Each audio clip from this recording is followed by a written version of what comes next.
Good evening, everyone. I am Arpita from the IGCP group, and it is my pleasure to welcome you all to today's insightful session on the green anesthesia revolution towards a sustainable operating room. We are truly honored to have with us Professor Dr. Nishant Kumar sir. It's an honor for me, sir, to welcome you and to introduce you to everyone. Sir has completed MBBS, then DA, DNB, MNA, a distinguished professor in the Department of Anesthesiology at Lady Hardinge Medical College and Associated Hospitals, New Delhi. Sir is a renowned academician and clinician with deep expertise in regional anesthesia, perioperative management, and patient safety. He has been at the forefront of promoting sustainable and environmentally responsible anesthesia practices, encouraging the healthcare institutions to move towards greener, safer, and more energy efficient operating rooms. Through this expensive and extensive experience, research, and educational initiative, Sir continues to inspire anesthesiologists across the country to align clinical excellence with environmental stewardship. We are delighted to have you with us, sir, and we would now request you to share your valuable insight on this very important topic. Over to you, sir. Thank you, Arpita, and a very good evening. Today we'll be talking about the green anesthesia revolution towards a sustainable operating room. So, what do we mean by green anesthesia? What do we mean by sustainability? It's all basically, let's say, the hip talk or the in thing, or it's cool to be green, go green, and reduce pollution and be environmentally active, be sustainable. So, what does all it all mean? So, basically, sustainability is an attitude and action which minimizes the environmental impact. It's not only pollution; it entails the environmental impact as a whole. It may not just be the greenhouse effect, as we call it, the green OT. It is the impact on the pollution, the energy requirements, and the overall environmental impact on the earth that anesthesia produces. So, the forefront is minimize the environmental impact, use resources which are environmentally acceptable. Now, suppose you cut down on your energy requirements, but then your energy is being procured from coal. Is that sustainability? Or from diesel? Is that sustainability? No. We have to move towards resources, or we are using plastic wrappers or thick plastic wrappers which won't decompose. No. So, sustainability again is not only the pollution, it's decreasing the overall environmental impact.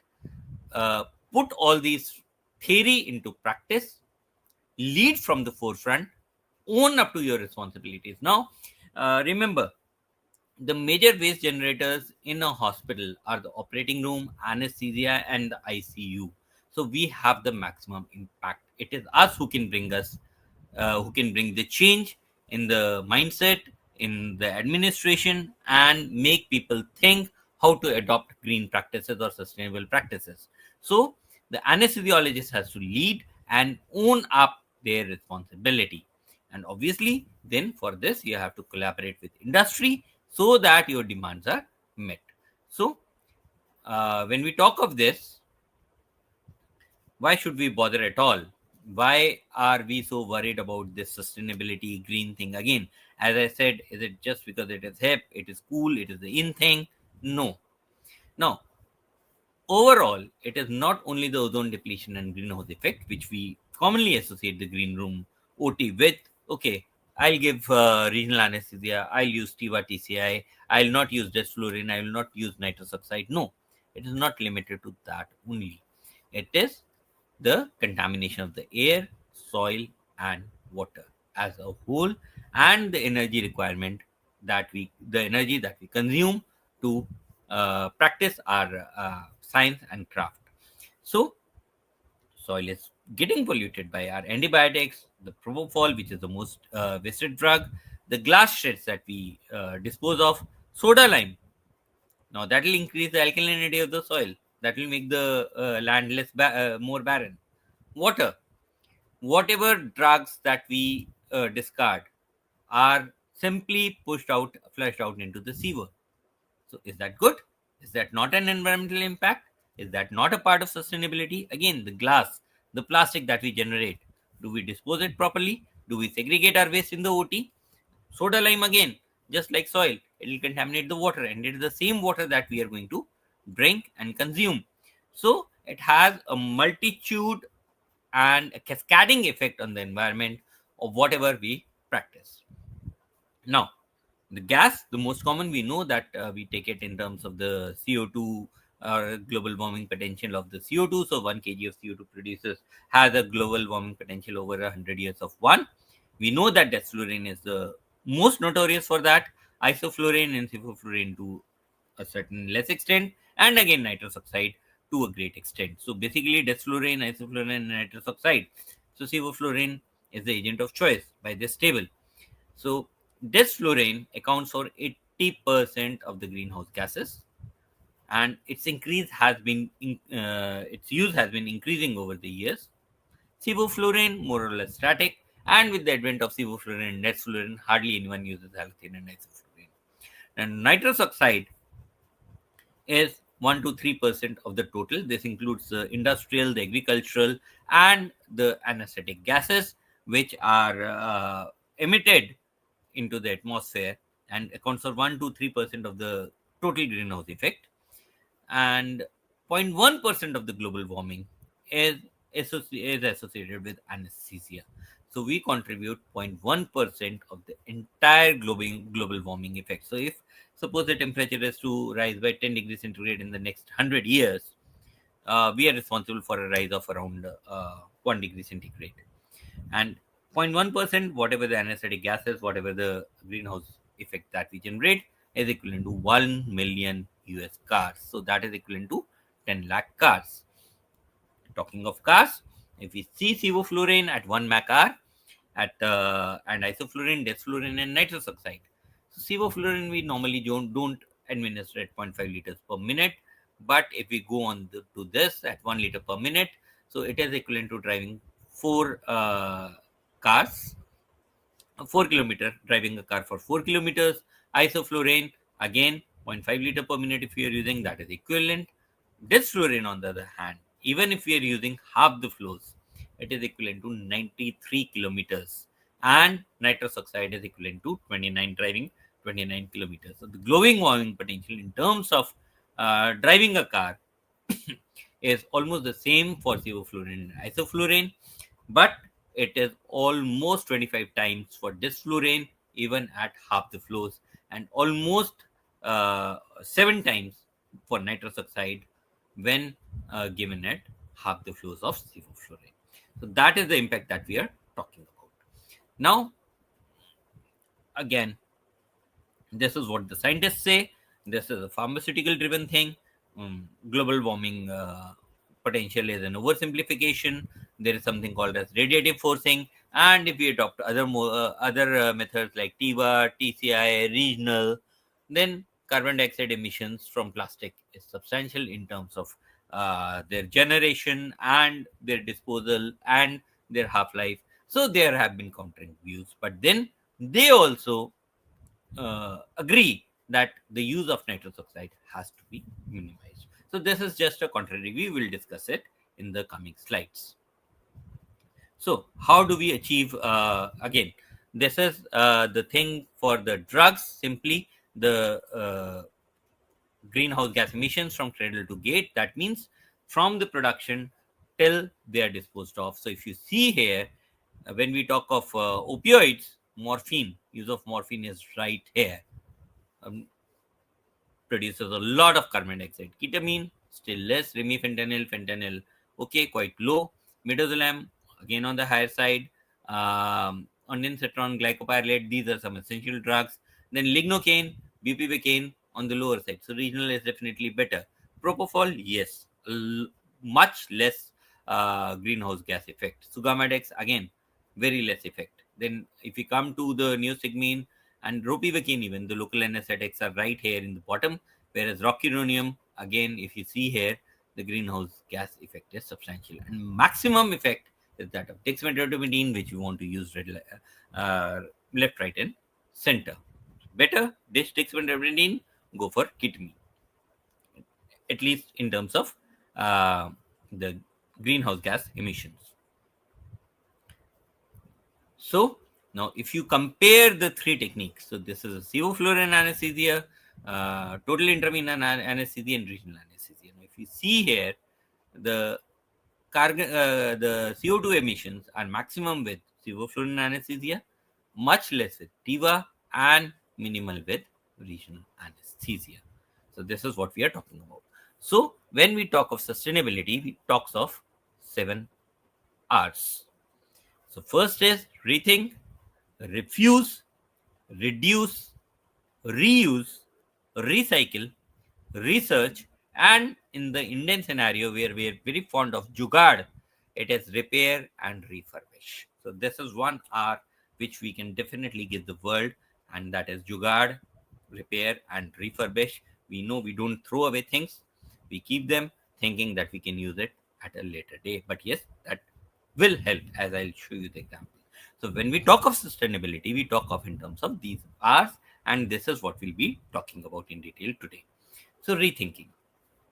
Now, it is all a matter of attitude. So what is an ideal anesthetic?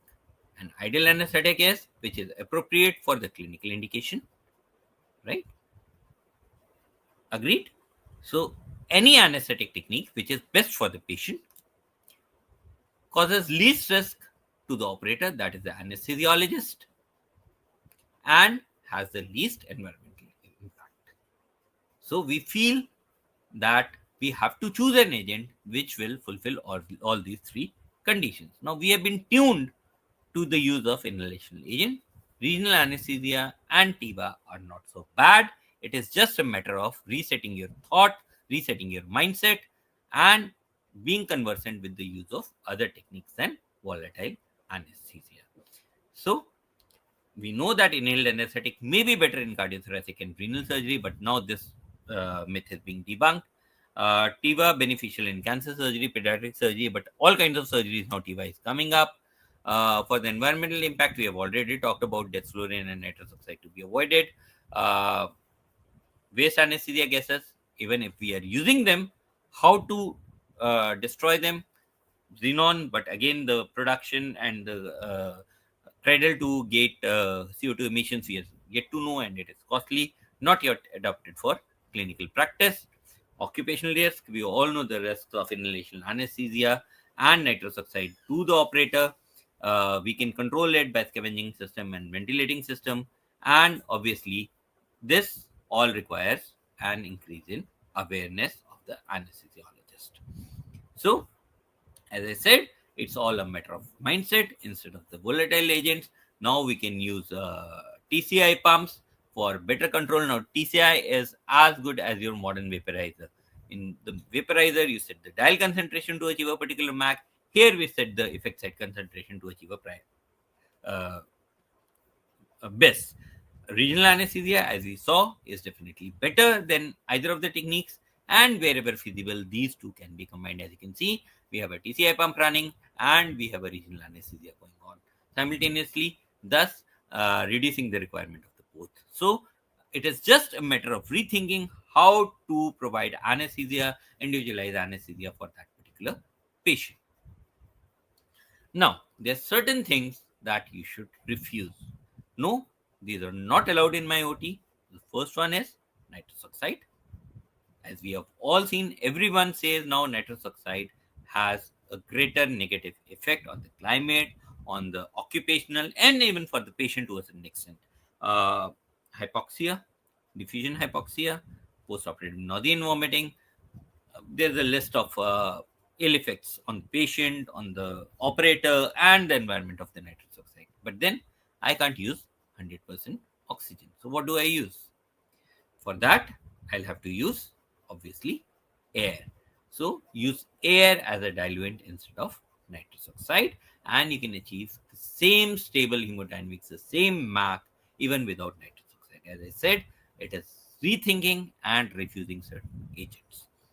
Desflurane, obviously, we have seen I've told you about the greenhouse gas emissions, the global warming potential it causes, and no potential benefit over sevoflurane. So again, it is better to ditch it and have isoflurane and sevoflurane instead of your uh, desflurane on the machine.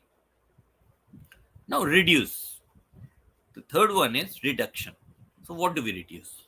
Naturally, we know that it's all economy driven, right? So the higher flows that we use, as I said, the car example, the more gases, the more impact, and obviously economically also. So instead of going for 2 liters, 3 liters, 5 liters, 6 liters, or even 1 liters, calm down on your flows. Now, even the FDA says you can safely use sevoflurane at low flows. You need not have a mandatory flow of 1 liter per minute. That was for the older sodium containing soda lime absorbers, but with the new calcium hydroxide soda lime absorbers, you can definitely come down on your flows for sevoflurane as well. And while reducing the environmental impact, you reduce your anesthesia cost as well. Then, whatever the gases are released, at least reduce the occupational risk or to the personnel present in the OT. So, wherever possible, please use scavenging system. This is an active scavenging, or if not, you can at least use a passive scavenging where the gases are vented out to the atmosphere. Although the environmental impact cannot be minimized, but yes, definitely the occupational risk will be minimized. But then you can have a second level deactivation from the AGSS before they are released into the atmosphere. But then that is again practically not available as of now. So it is not only the anesthetic gases or the greenhouse effect that we have to reduce. Healthcare services generate 3% of all pharmaceutical waste as per WHO. And as I told you, it is the operating rooms and the ICU which generate the most pharmaceutical waste. So, most commonly agents, inhalational agents, we have already talked about it. Now, the most commonly wasted drug in the operation theater is propofol, followed by antibiotics, NSAIDs, soda lime, which is again after consumption it is just thrown off into the dustbin, which further pollutes the soil and water. Plastic from the wrappings, glass from the syringes and other things, latex and other general waste. So all this is the waste which is being generated, and we have to minimize it and use biodegradable material for packaging, where your industrial collaboration will come into place. Wherever possible, please reuse things. So instead of disposable gowns, use linen gowns. These can be cleaned, washed, autoclaved, and provide a sterile, breathable fabric in the operating room. Instead of single use devices, here, as you see here, which is one time use, you use it and then you throw it, you're generating waste, you're increasing the cost. So this one roughly costs around 1200 rupees, this one roughly costs around 30,000 rupees, but this can be used only once, this can be used 40 times, 41 times. So the cost is approximately the same, right? So it is much more. This is around 1500 rupees. Sorry, 1500 to 2000 rupees. So more sensible to use a reusable device rather than a single-use device. Ultimately, you end up paying more. Now, there are certain concerns regarding reuse. So if you see this table here, now this is for the surgical instruments. So if you use reusable equipment, this is the reduction in cost. So you can see the reduction in cost ranges from 17% to or as high as 94%. So that is the cost that you can reduce. But then this may not work in all the scenarios. Why? Because you'll need water, you'll need energy, you need to autoclave the equipment and linen and everything. There's labor cost and the manufacturing cost. So if you see the country wise, if you use reusables in Europe, it is the current the CO2 emissions are much lower as compared to US and Australia. So why high in Australia? Why? Because instead of renewable energy sources, their energy sources are mainly derived from the fossil fuels, coal and petroleum. Whereas Europe and USA is mixed, whereas Europe is leading with renewable energy sources. The electricity is produced by renewable energy sources, hydroelectric, windmill, and other sources. So if you see, as you go for the single use, your carbon dioxide emission increases. Now, the drugs that were not used, pharmaceuticals, hospitals, and domestic, we dispose them into landfill, leak into the groundwater. So, landfill, soil pollution, and then groundwater, water pollution. Or in the hospital, we just simply discard them. It goes into the surface water, water distribution, and it is ultimately we are consuming the propofol that we are discarding into the sewer. So, this is very important. Sorry. So, propofol, erythromycin, clarithromycin, plastic NSAIDs, ethinyl estradiol, metformin, and propranolol. So, these are the drugs which have been actually been found in groundwater and in fact lakes and rivers near the hospital. So, from the water samples near the hospitals. So, again, they will affect the aquatic and land life. All of us are not vegetarians. Some do love their fish and prawns. So imagine you might be tasting propofol or erythromycin in your fish and prawns. This will lead to mutations in the marine life. There are endocrinological effects from the soil and water.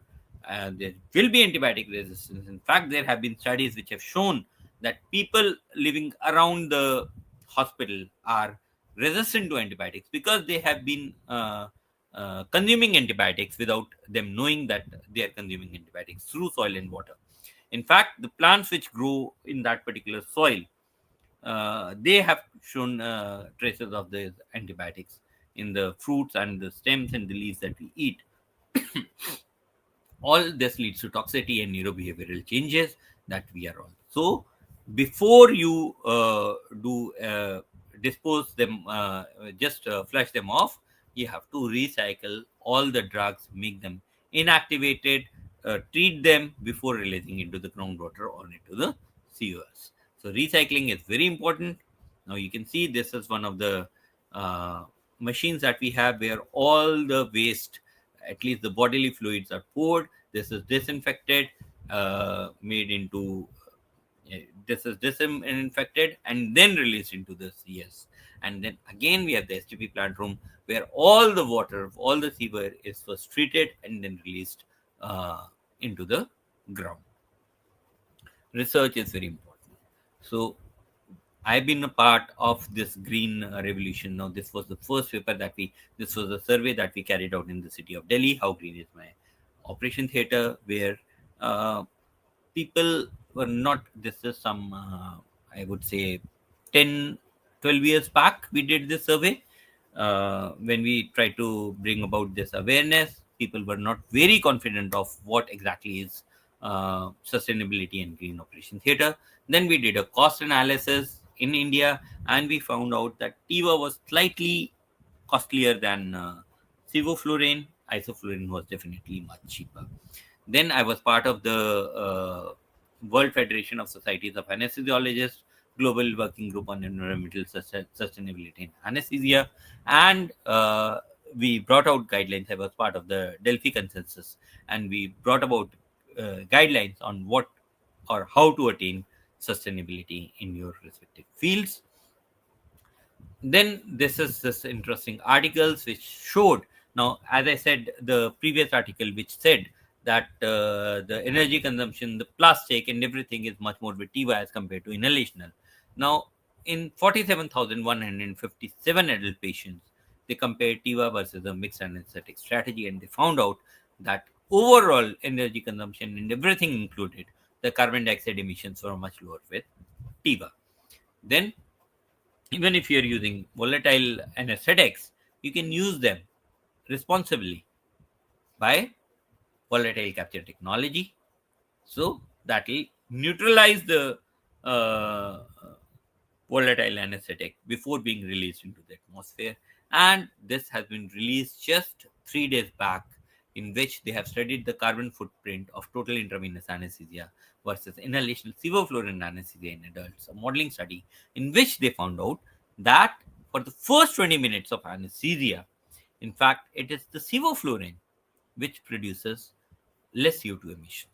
But any anesthesia which is lasting more than 22 minutes, TIVA TCI is definitely better. So, what this study concludes, this is just 3 days back, it has been published. So, what this study concludes is that for very short procedures, it probably doesn't make sense to use TIVA TCI. Sevoflurane anesthesia is good enough.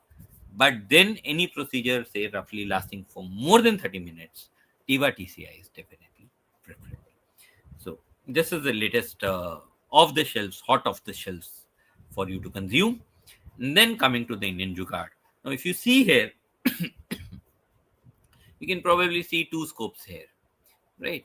So this was an old machine that we had, fiber optic bronchoscope, the entire system, and quite old now, as you can see from the make of the monitor and everything. So one of the parts got damaged. We couldn't find it. So we combined two machines to make a one working machine instead of throwing away both the machines. So some parts were not working in one machine, some parts were not working in the other machines. So we combined them to make at least one machine functioning, and we offset the costs by disposing both of and buying a new one. So we disposed of one with all the faulty parts, and we had a working set available for us here to work with without buying a new one. So this is repair and refurbish wherever you can. So that is how, I mean, we have been doing it for ages. We have it in us, and that is what we call as Jugaad. Now, once you have achieved all this, there's something called as Green OT certification, which you can apply for from Bureau Veritas. So these are the points which are considered. What is the airflow? Whether you have a standardized OT setup, what kind of anesthesia machine, what volatile agents you use, whether you use the filling systems or not, what is the carbon dioxide emission, infrared rays and radiation inside the OT, whether you control your temperature and humidity, how do you dispose of your biomedical waste, uh, whether the anti-infective precautions are in place, proper ventilation is there or not, and how do you scavenge the gases. So if you fulfill all the conditions, your OT can be certified as a green OT, and this is this is in collaboration with Government of India. So first of its kind, you can have your OT certified as a green OT. To summarize, we have to minimize the environmental impact of clinical practice, so emission of waste and energetic gases, and reduce the use of medical supplies and pharmaceuticals. As I said, environmentally preferable medications, so desflurane and nitrous oxide are out. The time Preferably is choose TIVA and regional 7:05 anesthesia or p.m. low flow civil fluorine anesthesia. Uh, Incorporate environmental sustainable principles. So again, this has to be incorporated from the training, from the teaching and training of all the anesthesiologists, so that they're comfortable, and it is rethinking and reimagining your anesthesia from the conventional anesthesia that we have been taught. Uh, Research. So I think I've given you enough examples of the research that we should be doing and continuing to refine our knowledge and practices. Uh, Leadership. So we have to lead from the front. So we have to teach others how to bring in sustainability into their areas, but for that we have to be sustainable on our own first. Definitely we have to collaborate with industry, that goes hand in hand with research and data. We should know nowadays some companies do provide what was the carbon dioxide emissions and what was the energy rating of that particular product, so you do get that at times. And yes, you can definitely collaborate and use products which are more energy efficient as compared to others. So with that, I hope you would understand the concepts of sustainability and move towards a greener operation theater. Thanks a lot. Over to you, Arpita.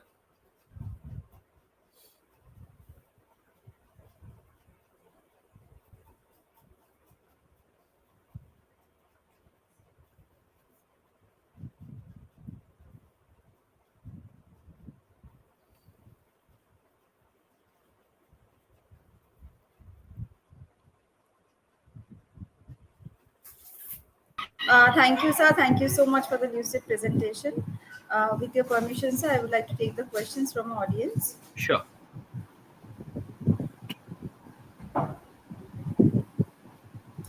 So the first question is, how feasible is it for Indian hospitals, especially government and teaching institutions, to adopt the green anesthesia practice?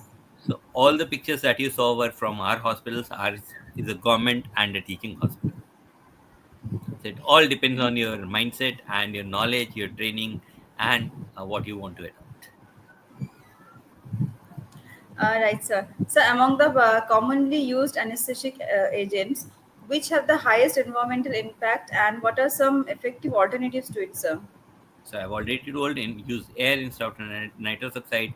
Even if you want to use inhalation, use sevoflurane instead of desflurane, and wherever possible, uh, reduce their use by regional anesthesia, TIVA, and obviously you have to reduce the pharmaceutical waste and treat them, discard them properly uh, to prevent pollution, and obviously reuse your equipment and linen. So that is very important. Right, sir. Uh, Sir, can you share some practical steps or protocols that can be implemented in day-to-day anesthesia practice to make operations more eco-friendly without compromising patient safety? So all these practices which I have listed, we practice these, and these are practical. These can be adopted, and this is definitely in the interest of the patient. None of these practices will harm the patient.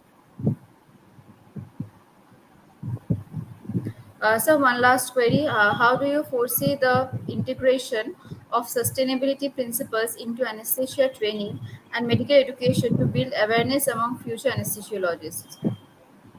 So that depends on the current teachers, the current seniors who are guiding their juniors.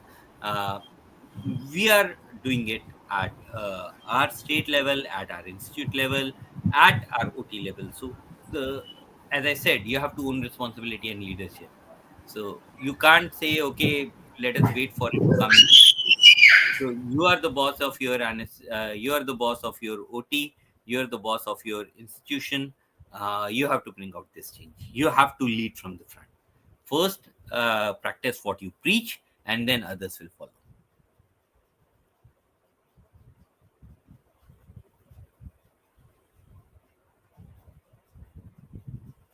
Can't hear you, Arpita. You're muted. Sorry, sir. Sorry, sir. Yeah. Sir, these were all the questions. Thank you, sir. Thank you so much for answering them and for sharing your invaluable insights on this very important topic, sir.